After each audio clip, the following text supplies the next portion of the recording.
Hey, what's going on YouTube? So I wanted to do my Fiesta Bowl preview for 2015-16.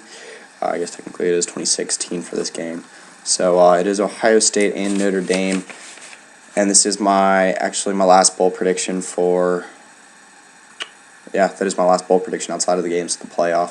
So start with my keys for Ohio State. First one is get Ezekiel Elliott 25 plus carries. Obviously Ezekiel Elliott has been the mainstay of the Ohio State offense this year. He's been their best player. And, I think they should keep that going. Obviously, last year in the playoffs, he carried them to the national championship. Cardale Jones did very well. Obviously, the defense played all right, but Ezekiel Elliott was the main reason why they won that national championship. Second one is keep consistency for JT Barrett.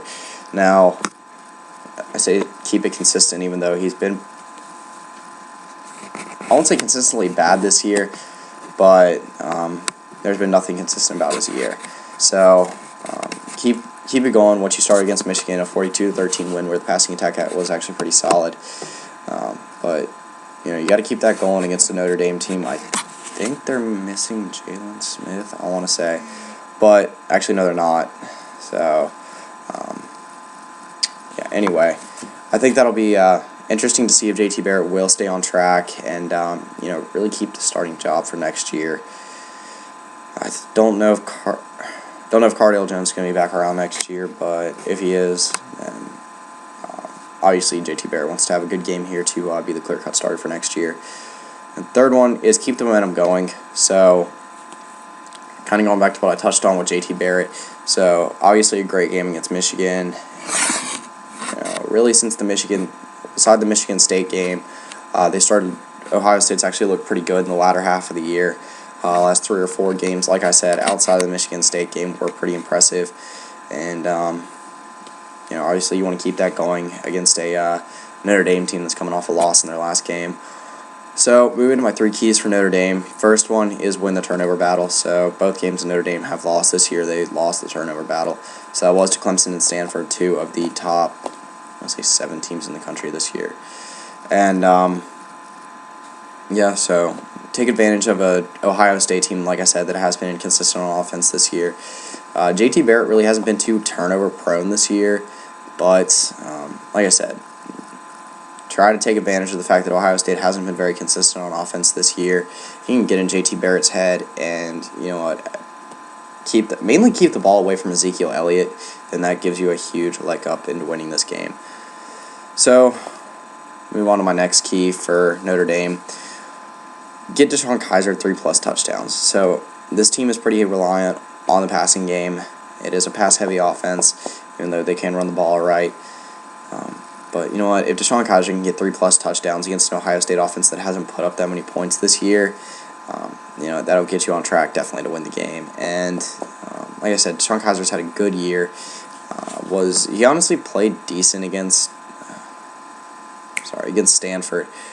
Obviously wasn't enough to win. Stanford won on a field goal, but I think that it will be a very, very winnable game for Notre Dame if DeShone Kizer can throw for at least 3 touchdowns. His problem this year, it seems to be in games where he's had mediocre, below par games. His problem hasn't been either passing yards and touchdowns. It seems it's been one or the other, and like I say, he hasn't been a very turnover-prone quarterback this year, but he did only throw for 1 touchdown against Stanford. I want to say he only threw for 1 or 2 against Clemson because they did only score 22 points. And when you are a pass-heavy offense playing good teams like that, you got to put up a little bit more. Your quarterback does have to put up a little bit more points.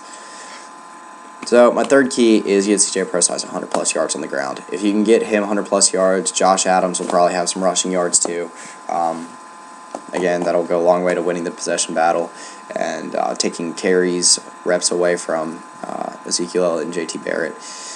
And this is an Ohio State defense that is only letting up around 120 rushing yards per game, which is top 25 in the nation.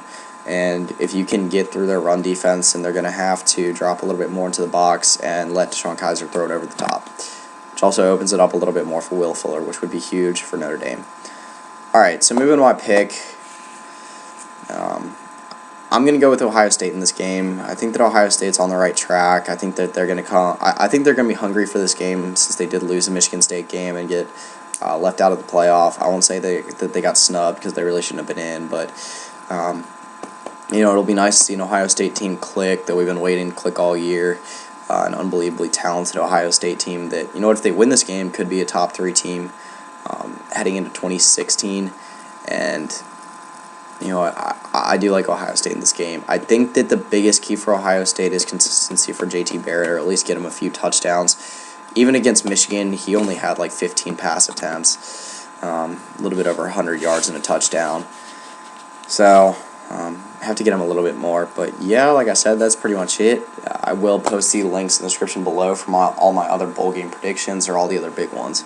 And then, come back tonight with my college football playoff predictions, at least for the first round. So yeah, that's pretty much it. So yeah.